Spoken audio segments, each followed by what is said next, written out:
Enquanto Deus permitir, nós vamos estudar todos os livros da Bíblia, pregar em cima de todos os livros. Não sei se todos estarão aqui até quando a gente chegar em Apocalipse. Não sei. Quem sabe Jesus não volta até lá. Brincadeiras à parte, nós terminamos esse ano o livro de Eclesiastes. E hoje, é claro que ao longo das séries eu vou sempre dar uma pausa para falar sobre assuntos específicos, depois a gente volta, para a gente não ficar muito tempo só num livro. Afinal de contas, nós temos como culto público, por enquanto, só o culto de domingo à noite. Mas hoje nós começamos uma série dentro do Evangelho de João. E o título dessa série é Para que vocês creiam. Vai ser um tempo de profundidade, vai ser um tempo de aperfeiçoamento da fé, vai ser um tempo de conhecer Jesus como nós nunca conhecemos antes. Se tem um evangelho que nos revela quem é Jesus, é o Evangelho de João. É nesse evangelho que ele diz: eu sou o pão da vida, eu sou o caminho, a verdade e a vida, eu sou o bom pastor, eu sou a luz do mundo, eu sou a porta das ovelhas, eu sou a ressurreição e a vida, eu sou a videira verdadeira. Não há evangelho que revele mais a identidade de Jesus como Filho de Deus do que o evangelho de João. De maneira alguma, não estou desmerecendo os outros, cada um tem o seu propósito específico, mas João deixa muito claro em João capítulo 20, versículo 31, que esse evangelho foi escrito para que creiamos que Jesus é o Cristo, o Filho de Deus, e crendo tenhamos vida eterna nele. Então hoje nós começamos essa série chamada Para que vocês creiam. O título da mensagem dessa noite é: você sabe como Deus é?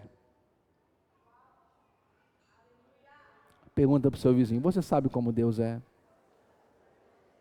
Para não fazer acepção de pessoas, pergunte para o outro: você sabe como Deus é?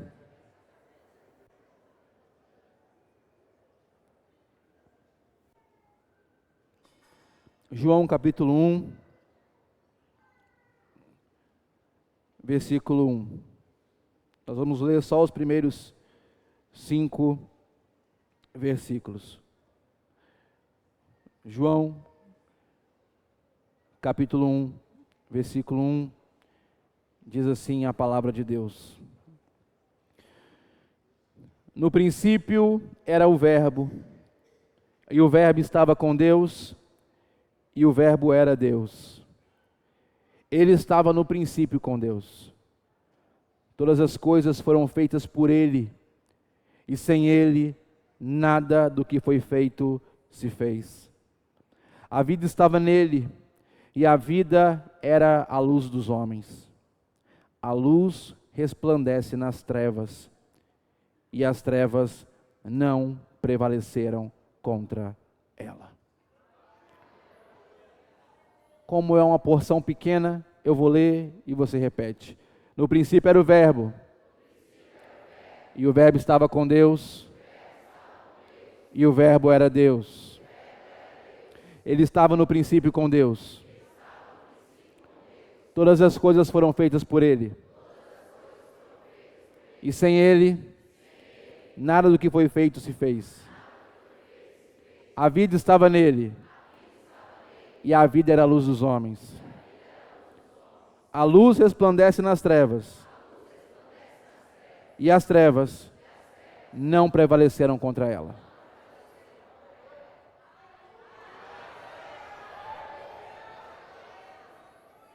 Pode sentar no seu lugar dando glória a Deus.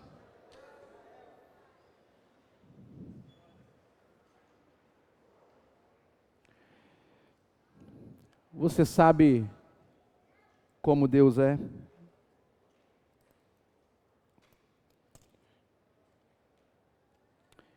Geralmente essa é uma pergunta que as crianças fazem para a gente. Geralmente, uma criança que nasce num lar cristão, e ela ouve tanto seus pais falarem sobre Deus, sobre a importância de servir a Deus, sobre a importância de obedecer a Deus, e vai chegar um momento em que essa criança vai dizer: pai, mãe, você sabe como Deus é? E geralmente a imagem que se transmite de Deus, principalmente nos desenhos hollywoodianos, é um velhinho, cabeça branca, com uma vara, com um cajado nas mãos e sentado num trono. Mas eu já quero te adiantar que Deus não é assim.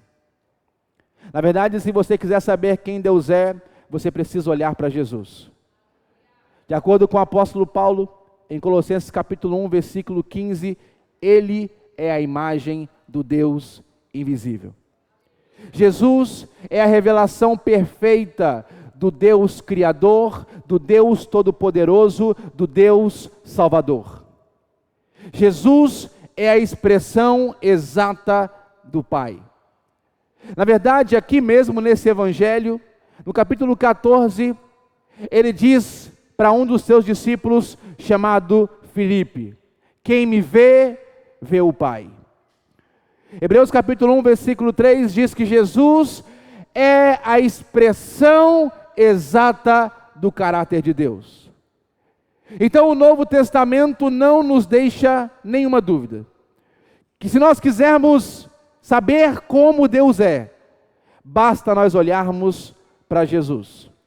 Então você que é pai, você que é mãe, você que algum dia pode ser indagado por uma criança te perguntando: você sabe como Deus é? Você agora, se não tinha, agora você já tem uma resposta na ponta da língua. Basta você dizer: olhe para Jesus, que você vai ver exatamente como Deus é.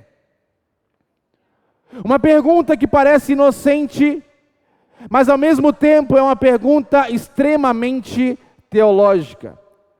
Uma pergunta extremamente profunda.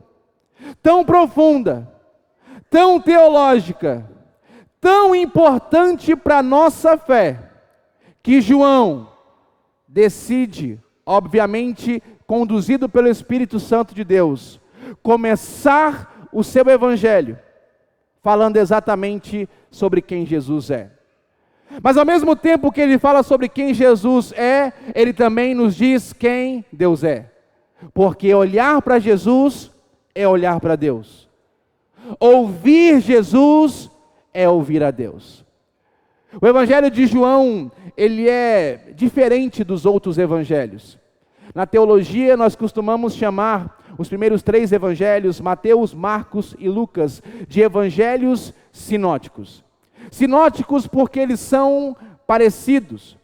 Muitas das histórias que estão em Mateus estão também em Marcos e estão também em Lucas. Já o evangelho de João, ele acaba se ocupando de histórias que não estão contidas nesses 3 evangelhos. Além disso, enquanto esses evangelhos, os 3 primeiros, mostram aquilo que Jesus fez, João traz a explicação daquilo que Jesus fez. O evangelho de João, de acordo com os principais comentaristas, ele é o mais teológico de todos os outros. Enquanto Mateus aponta para Jesus dizendo que ele é o rei prometido, e Marcos aponta para Jesus dizendo que ele é aquele, o servo sofredor, que veio para morrer no meu e no seu lugar, enquanto Lucas aponta para Jesus dizendo que ele é o homem perfeito, aquele que foi tentado em todas as coisas, mas em nenhum momento pecou, João nos chama a olhar para Jesus como Deus, o Filho eterno de Deus. Uma das palavras que mais se repetem nesse evangelho é a palavra crer, mostrando para nós que toda a nossa vida, toda a nossa eternidade vai ser determinada pela maneira como nós olhamos para Jesus. Jesus chega a dizer no capítulo 16 desse mesmo Evangelho de João, que o Espírito Santo convenceria o mundo do pecado, da justiça e do juízo. Do pecado, porque não creem no Filho de Deus. Em outras palavras, o pecado que vai levar muitas pessoas para a condenação eterna é o pecado de não crer em Jesus como Filho de Deus.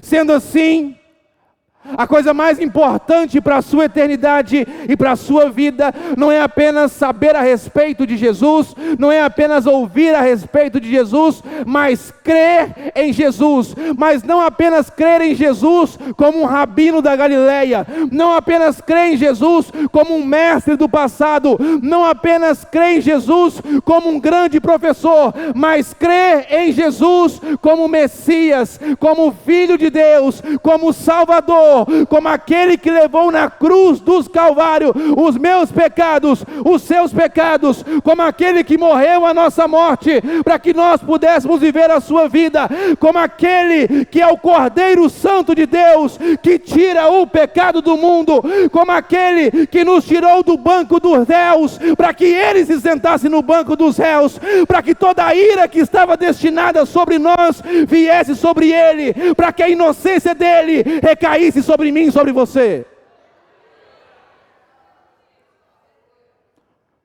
Toda a sua eternidade vai ser determinada pela sua fé em Cristo Jesus. É isso que você vai ver nesses 21 capítulos do Evangelho de João. O Evangelho de João, ele pode ser dividido em duas partes. Do capítulo 1 ao capítulo 13, nós temos o ministério público de Jesus. Aborda aproximadamente 3 anos da vida de Jesus. Depois, do capítulo 1 ao capítulo 12. Do capítulo 13 ao capítulo 21, nós temos o ministério privado de Jesus. Para ser mais específico, do capítulo 13 ao capítulo 20, nós temos a narrativa de 4 dias da vida de Jesus.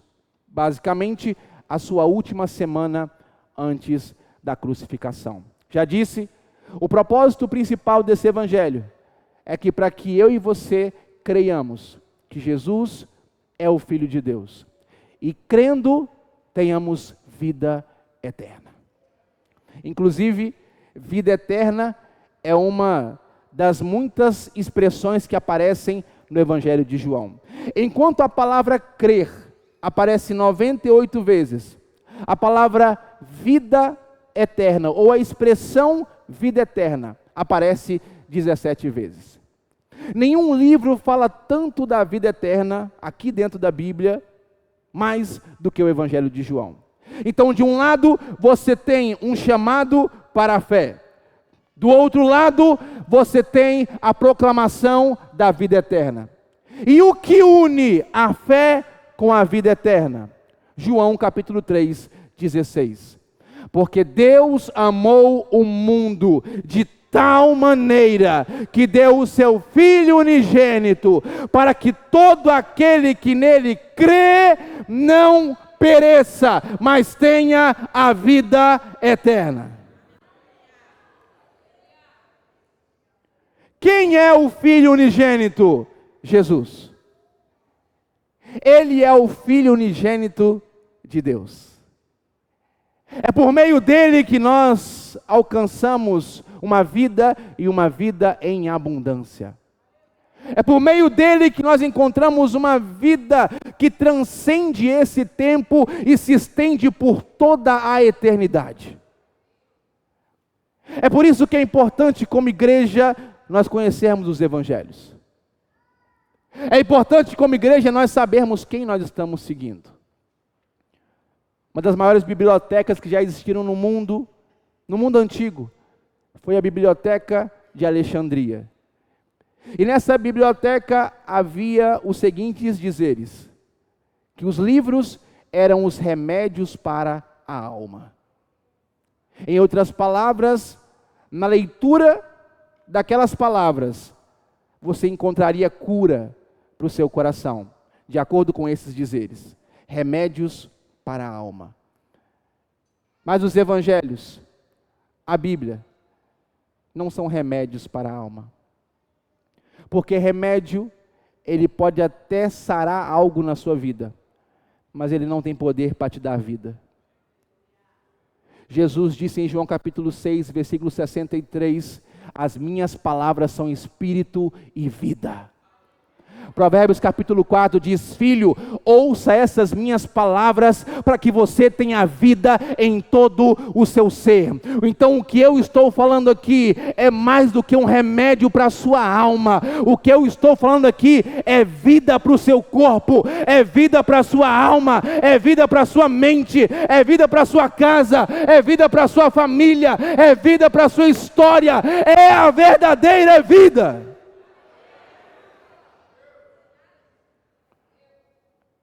Nas palavras dos sábios, de acordo com a Biblioteca de Alexandria, você encontraria o remédio para a sua alma. Nas palavras de João, você encontra o Verbo de Deus.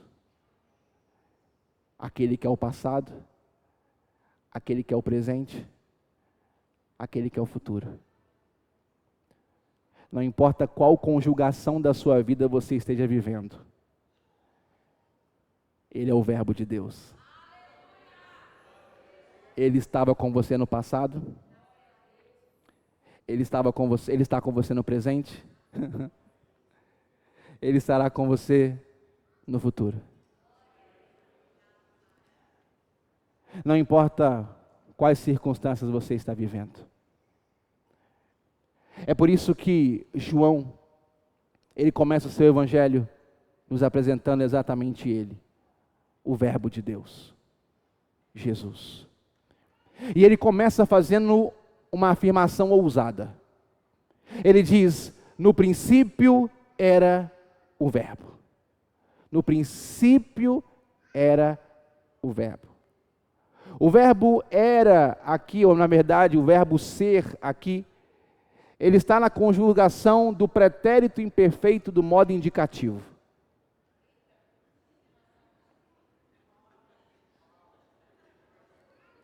E sabe o que isso significa? Não sei, é brincadeira.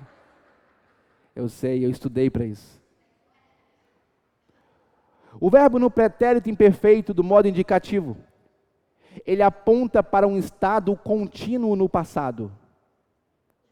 Em outras palavras, o que João está dizendo é que, no princípio, quando tudo começou, quando houve o marco zero, quando aconteceu Gênesis capítulo 1, versículo 1, no princípio criou Deus os céus e a terra. Quando isso aconteceu, quando Deus deu o start no tempo, no espaço e na matéria, Jesus já existia antes disso. Então, antes do tempo ter o seu início, Jesus já existia. Antes da matéria ter o seu início, Jesus já existia. Antes do espaço ter o seu início, Jesus já existia. Se ele já existia antes do tempo, se ele já existia antes da matéria, se ele já existia antes do espaço, significa que ele não está restrito ao tempo, significa que ele não está restrito ao espaço, significa que ele não está restrito à matéria. Não há poço profundo que você possa estar, que Jesus não possa te tirar. Não há passado terrível e vergonhoso que você tenha tido, que Jesus não possa mudar. Não há futuro que te amedronte hoje, que Jesus não possa solucionar. Não há cadeia que te prenda hoje, que Jesus não pode te libertar. Tem que ter pelo menos uns 3 crentes aqui comigo. Meu Deus do céu!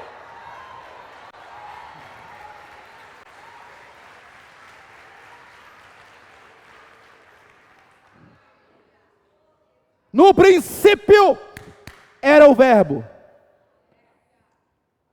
O que João está fazendo é nos levando para além do começo de tudo. Gênesis 1:1 começa a partir daqui. No princípio criou Deus os céus e a terra. Gênesis capítulo 1, versículo 1. No princípio, criou Deus os céus e a terra. Gênesis capítulo 1, versículo 1, nos mostra como tudo começou. No princípio, criou Deus os céus e a terra. Perguntaram para Martinho Lutero, ou melhor dizendo, para Agostinho de Hipona, um dos pais da igreja, no século IV, o que Deus estava fazendo antes de criar o mundo. Agostinho, com um tom sarcástico, disse: criando o inferno para quem fizesse essa pergunta.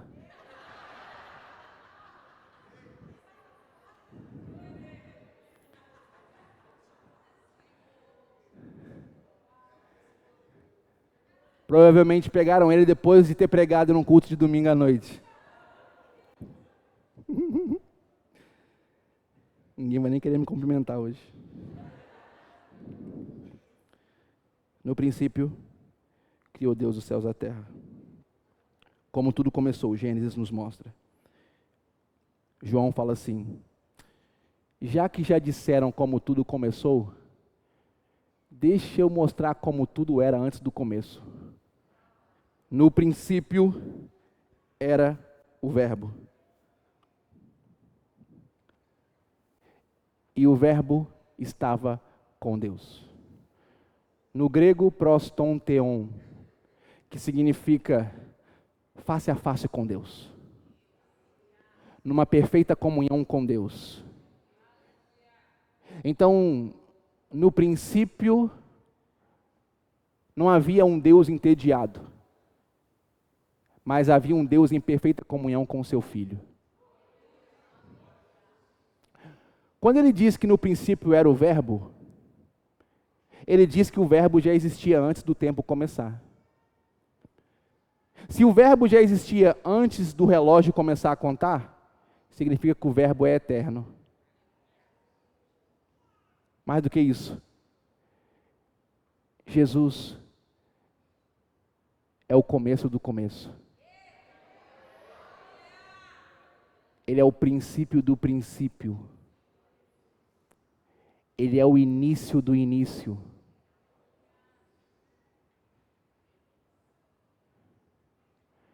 Mas não apenas isso, além de ser eterno, o texto diz que o Verbo estava com Deus, e o Verbo é o próprio Senhor Jesus.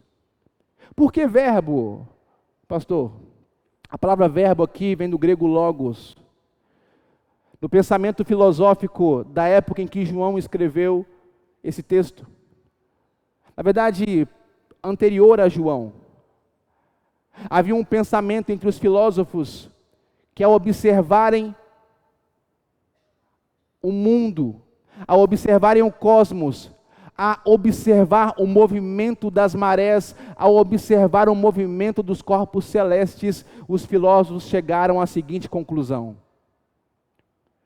tem alguma mente por trás de tudo que foi criado.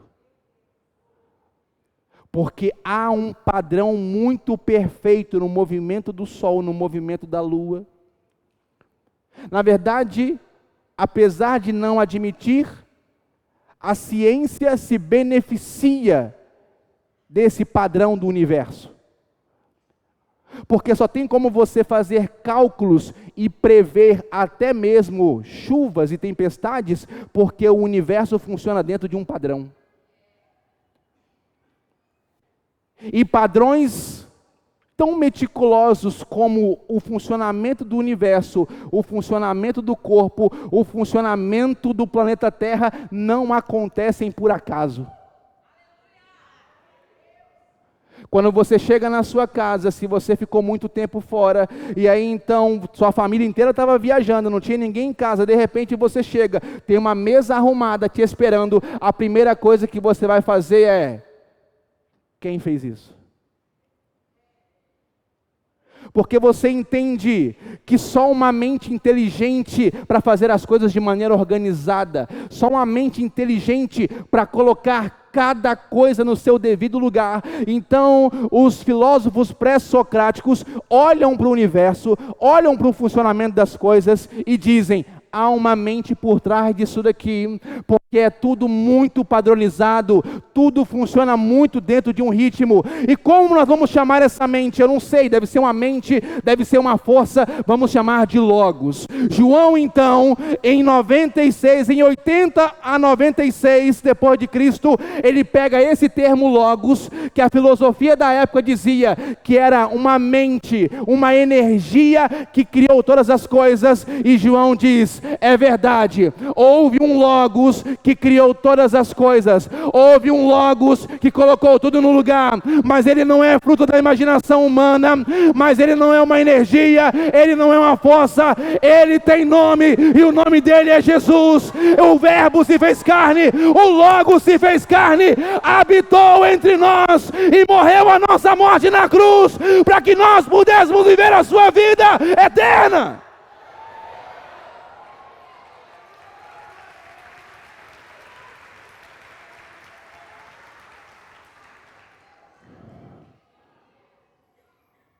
No princípio era o Verbo, ele é eterno, ele é o sustentador de todo o universo, mas ele não é só eterno, ele é relacional, porque diz que o Verbo, que já existia desde a eternidade, antes de tudo existir, antes de tudo ser criado, o Verbo estava com Deus. E esse estava com Deus aponta para um relacionamento perfeito. Então você tem Deus Pai e Deus Filho, um relacionamento, numa comunhão perfeita. Isso mostra para nós que, antes de tudo existir, como nós conhecemos hoje, já existia uma coisa chamada comunhão. Já existia uma coisa chamada relacionamento. Você consegue perceber que comunhão e relacionamento são coisas que apontam para a eternidade? É por isso que quanto mais nós tivermos os olhos na eternidade, mais comunhão nós teremos uns com os outros. Você já percebeu que quanto mais nós ouvimos a pregação deste tempo, a pregação desse tempo diz que você tem que se preocupar apenas com você mesmo. Os títulos que mais vendem nas livrarias são os títulos de autoajuda. Em outras palavras, os livros que colocam o nosso eu em destaque. Os livros que colocam o nosso eu sempre em primeiro lugar. E aí você percebe que quanto mais nós ouvimos a pregação do individualismo, menos comunhão nós temos uns com os outros. Menos compromisso nós temos uns com os outros. A começar dentro da nossa casa.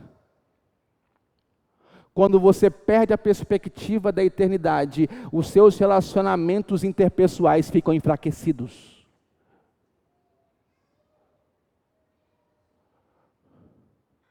Quando você perde a perspectiva da vida do porvir, a sua comunhão, não só com Deus, mas com os seus irmãos, mas com a sua família, fica enfraquecida, porque quando eu perco a perspectiva da eternidade, a minha visão de vida fica reduzida.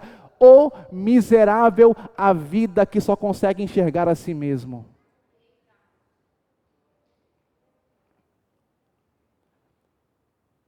Por isso temos tantas pessoas miseráveis emocionalmente falando. Enquanto você achar que é tudo sobre você, enquanto você achar que é o seu eu que tem que vir primeiro, Enquanto você não aprender o que significa renunciar, enquanto você não aprender o que significa perdoar, enquanto você não aprender o que significa abnegar, enquanto você não aprender o que significa andar junto, estar unido, infelizmente a sua vida vai ser muito pequena. Jesus chega a usar em uma das suas palavras algo que parece contraditório. Ele diz: se você quer achar a sua vida, você tem que perder a sua vida. E aí você fala, tá, e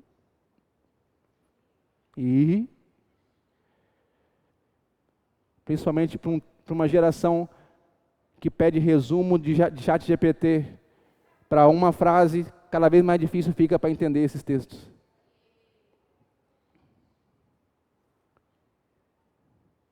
Se você quer achar a sua vida, você tem que perder a sua vida. Se você quiser descobrir o que é viver de verdade, você precisa abrir mão dessa superproteção de si mesmo.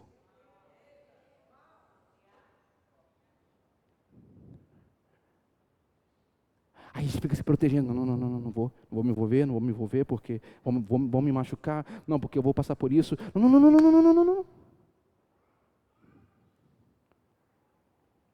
Se você tem uma semente na mão e você quer desfrutar de uma grande colheita, a primeira coisa que você tem que fazer é largar essa semente,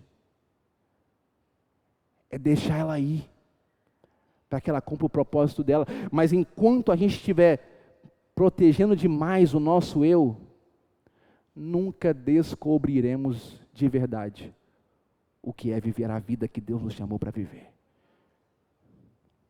No princípio era o Verbo, e o Verbo estava com Deus, e o Verbo era Deus.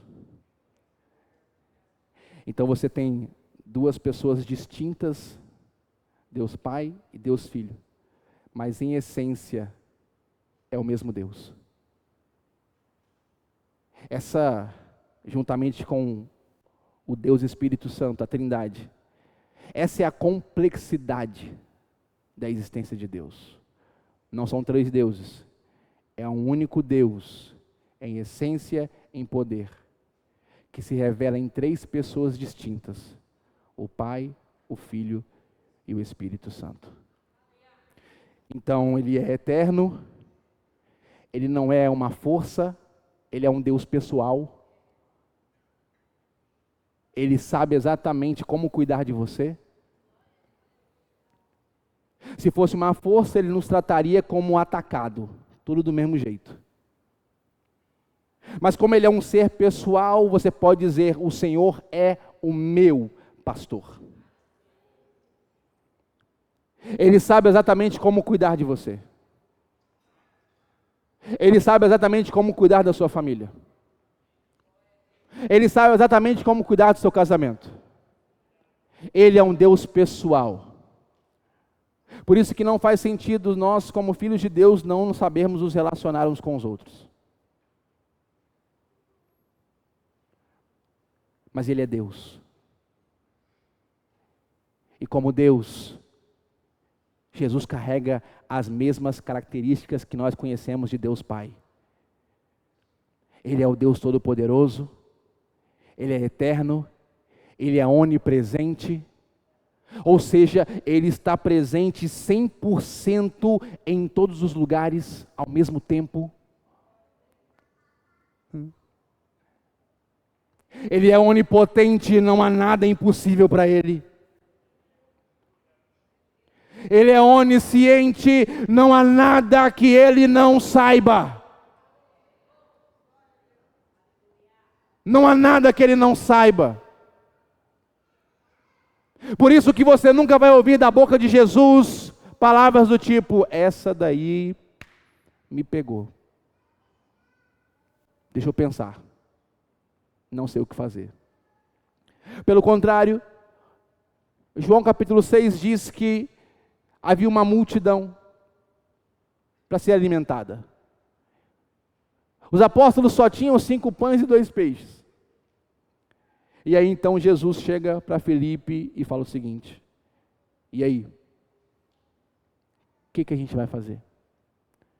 Filipe fica desesperado, mas aí João vem com uma notinha de rodapé e diz assim: ele disse isso só para provar os apóstolos, porque ele já sabia o que ia fazer. Ei, ele já sabe o que vai fazer. Eu vou falar de novo aqui, porque eu sei que eu estou falando para alguém aqui nessa noite. Ele já sabe o que vai fazer. Ele não apenas já sabe o que vai fazer, mas ele sabe como fazer. Ele já sabe o que vai fazer, ele sabe como fazer, ele sabe o que fazer, ele sabe a hora certa de fazer. Ei, você está falando do Cristo, aquele que é o Verbo que se fez carne, Deus soberano de toda a criação.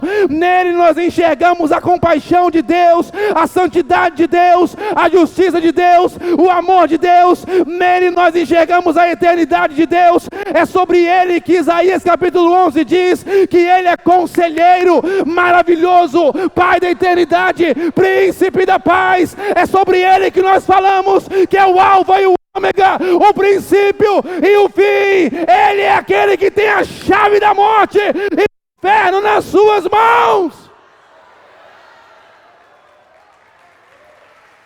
É sobre Jesus. É sobre Jesus que eu estou falando. É sobre Jesus. No princípio era o Verbo, e o Verbo estava com Deus, e o Verbo era Deus. Mas o Verbo também estava no princípio com Deus. Todas as coisas foram feitas por Ele, e sem Ele, nada do que foi feito se fez. Então João agora, ele volta com a gente da eternidade.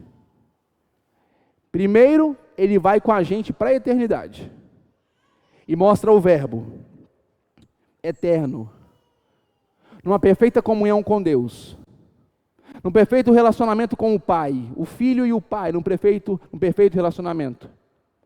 O Filho tão divino quanto o Pai, nem maior, nem menor, tão divino quanto o Pai.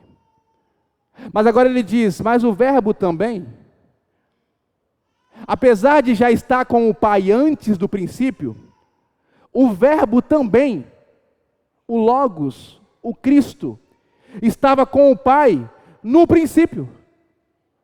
Ou seja, quando Deus estava criando todas as coisas, Jesus estava lá. Quando Deus estava colocando o sol, a lua, as estrelas no seu lugar, Jesus também estava lá. Mais do que isso, Ele não só estava lá, era Ele que estava fazendo todas as coisas. Então quando Gênesis capítulo 1 diz, e disse Deus, haja, e disse Deus, faça, e disse Deus, venha, e disse Deus, era o próprio Jesus, o Verbo de Deus, a palavra ativa de Deus, trazendo tudo à existência. Então quando você abre a sua Bíblia, em Gênesis capítulo 1, você não está apenas vendo o Deus Pai trabalhando, você não apenas está ouvindo as palavras divinas, você está vendo o trabalhar divino. E quando você olha para o trabalhar divino, você vê que tudo que foi feito ficou bom.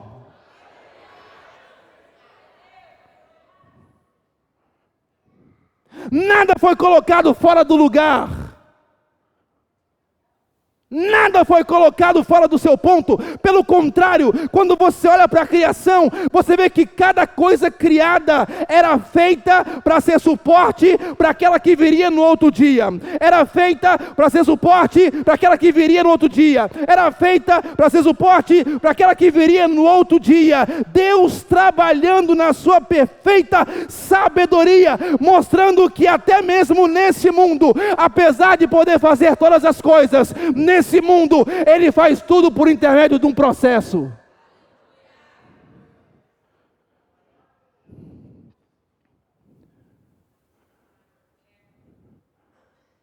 Quer tudo de uma vez? Vai para a eternidade então. Ninguém fala amém, ninguém fala glória a Deus. Porque é só na eternidade que tudo acontece de uma vez. Gênesis capítulo 2, versículo 7. E formou Deus o homem do pó da terra. E formou. Não é surgiu, é formou. Formou vem do mesmo termo usado para um oleiro moldando um vaso. Em outras palavras, enquanto estivermos nesse mundo, nada na nossa vida vai acontecer do dia para a noite. Nada vai acontecer de uma vez. Tudo é por um processo. É assim que Ele cria. É assim que Ele trabalha. Você já parou para pensar que quando você olha para Gênesis, Deus não está apenas formando as coisas, Ele está também formando uma mentalidade. Eu não sei você, mas eu já, algum tempo atrás, pensei sobre isso. Falei, Senhor, se o ser humano é a primazia da sua criação, se o ser humano é a coroa da sua criação, por que que o Senhor não criou o ser humano primeiro? Porque facilitaria até a vida do pregador. Imagina isso. Deus te criou primeiro.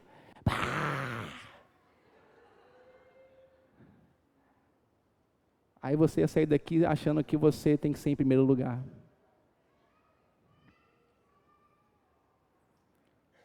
E quando você olha para o texto, você não vê o homem primeiro. Você vê no princípio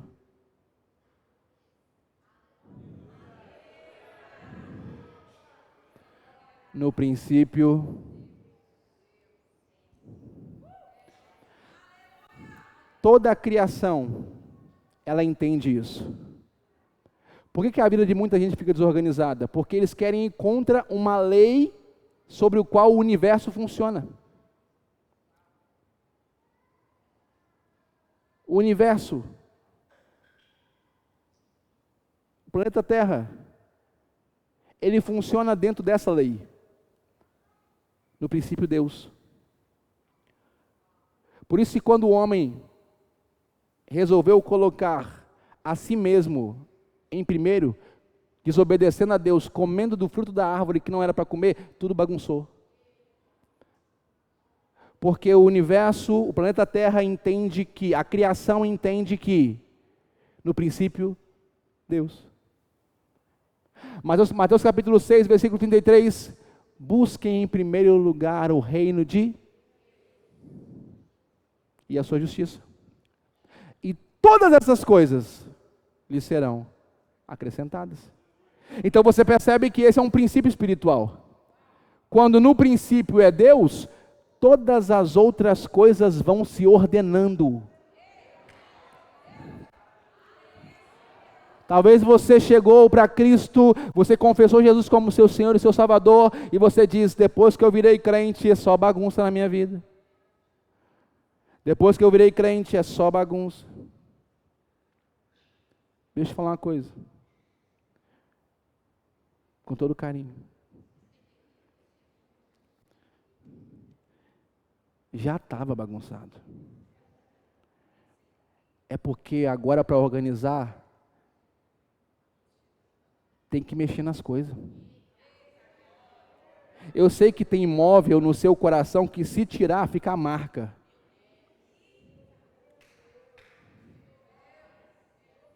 E aí você fala, Deus, olha aqui, é o lugar dele. Está até a marca ali. Aí Jesus fala bem assim, não. Essa marca aí não é porque eu desenhei para esse negócio estar aqui. Essa marca é resultado do tanto de tempo que você viveu desse jeito.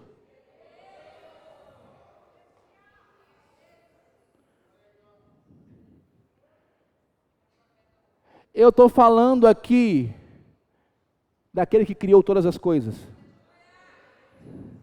Tudo que existe veio por meio de Jesus. É por isso que não tem ninguém melhor do que Ele, que saiba onde cada coisa na sua vida tem que estar.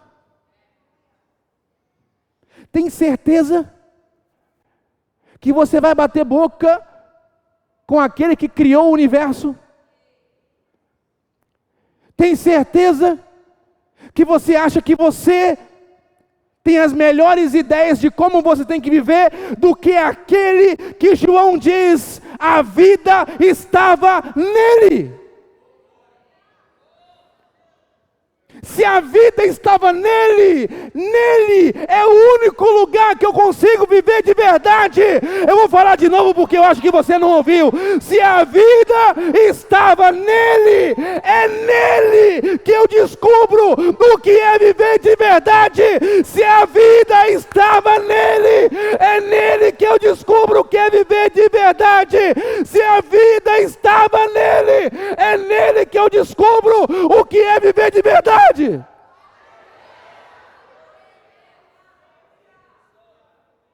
É nele. Quanto mais longe dele, mais longe da vida. Quanto mais distante dele, mais distante da vida. Ele criou tudo. Nada do que foi feito sem ele. Ele não só estava assistindo as coisas serem criadas, ele estava fazendo o que foi criado. Ele projetou, ele executou, ele acompanhou cada processo. Até o Satanás, antes de se rebelar, Lúcifer se rebela, carrega consigo uma terça parte dos anjos do céu. Hoje, os demônios caídos, Satanás. Mas até esse ser que hoje é um ser maligno, quando foi criado também por Cristo. Não foi Cristo que o fez rebelar? Ele era um querubim ungido do céu, escolheu se rebelar. Mas o apóstolo Paulo disse que Jesus criou tudo, as coisas visíveis e as invisíveis. É por isso, por conhecer milímetro por milímetro da criação, inclusive dos anjos que caíram, que o diabo nunca consegue pegar Jesus de surpresa.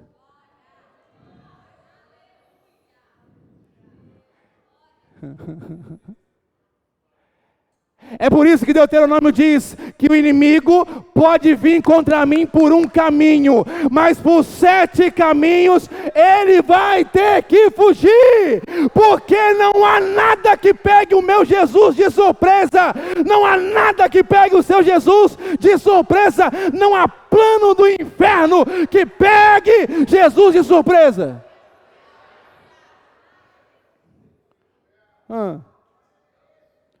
O rei da Síria ficou endemoniado por causa disso. Porque tinha um profeta Eliseu, tudo que o rei da Síria, que era inimiga de Israel, tramava, Deus contava para Eliseu. O rei falou, tem que ter algum X9 aqui. Tem algum X9 aqui dentro? Tem alguém? E aí alguém falou assim, ô rei, não é isso não. É porque lá em Israel, tem um profeta de Deus lá, é homem de Deus. E até aquilo que o Senhor manda no privado,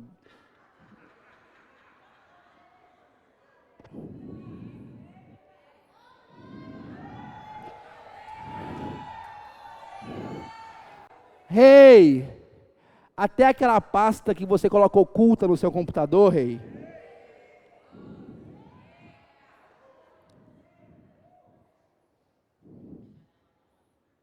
ele vê. Ele vê. O rei então fala bem assim, então a resolução é simples.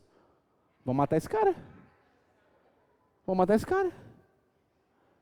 E aí junta todo o exército da Síria contra Eliseu. O estagiário do profeta levanta de manhã para fazer o café. Quando ele olha de cima do monte, ele vê a cidade cercada por milhares e milhares e milhares e milhares de soldados. Ele volta desesperado e fala: ah, meu Senhor, agora acabou pra gente. Eliseu vem para fora, olha para os milhares e fala: pequeno gafanhoto, fica tranquilo, meu filho. E eu acho que o estagiário falou assim, ele ficou em choque. Tenho certeza, ele ficou em choque. E aí Eliseu fala bem assim: filho, mais são os que estão conosco do que os que estão com ele. E ele fala: Senhor, vamos lá. 1, 2. Só conseguiu contar quantos tem lá? E aí Eliseu fala bem assim: Senhor, abre os olhos desse jovem mancebo. Quando os olhos dele são abertos, ele vê milhares e milhares de anjos montados a cavalo, pronto para atacar. Mais são os que estão com você, mais são os que estão conosco. Meu Deus do céu!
A vida estava nele.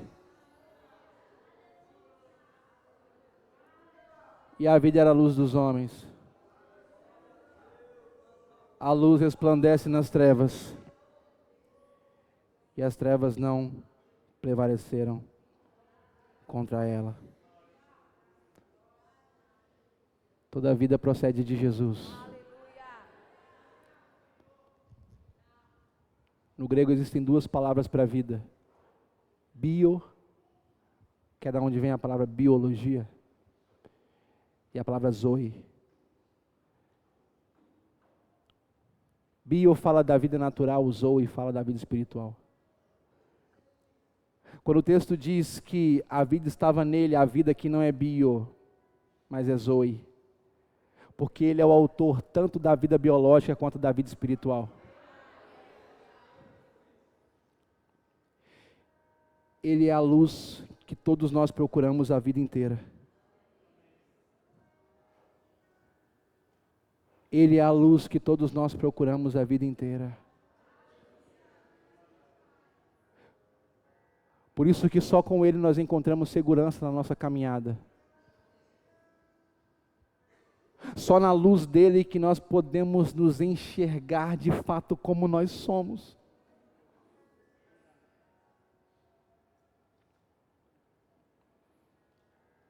As trevas tentaram parar Jesus. Herodes tentou parar Jesus, Pilatos tentou parar Jesus, a cruz, Satanás tentou parar Jesus. A luz parecia que havia, a cruz parecia que havia apagado a luz. Mas no terceiro dia,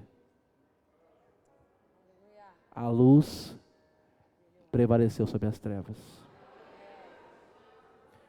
Não há escuridão densa o suficiente que possa impedir que a luz de Cristo brilhe na sua vida. Esse é Jesus. Aquele que nos tira do império das trevas e nos traz para o seu reino de amor. Esse é Jesus. A Ele nós louvamos, a Ele nós nos entregamos, a Ele nós confessamos. Jesus Cristo, Filho de Deus vivo. Lembrem-se, eu lhes digo essas palavras para que vocês creiam.